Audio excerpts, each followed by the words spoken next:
Hey everyone, it's time to get hyped for the Samsung Galaxy S25 Ultra. If you're a Samsung fan like me, you're in for some game-changing upgrades, especially with the camera. Let's dive right in. So the first thing you should know is that the S25 Ultra is getting a massive 200 MP sensor. Yeah, you heard that right, 200 megapixels.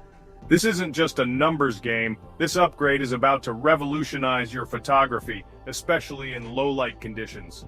Think of it like switching from a regular flashlight to a super bright spotlight.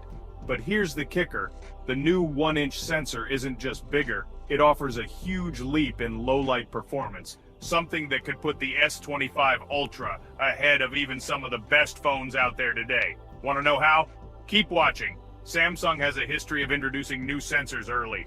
And if this one makes it into the S25 Ultra, it'll completely change how we shoot in low light. Imagine snapping a shot of a city skyline at night. With the new sensor, every detail will pop, even in the darkest corners. Say goodbye to blurry or grainy images forever. Now that we've covered the camera, let's talk about performance. The S25 Ultra is also set to level up with its new Snapdragon 8 Elite chip. Stay tuned for more on that. While Xiaomi's 14 Ultra has a similar sized sensor, the S25 Ultra's improved pixel size will still give it a better advantage in low light. Let's break it down. So, what do you think of the S25 Ultra's camera upgrades?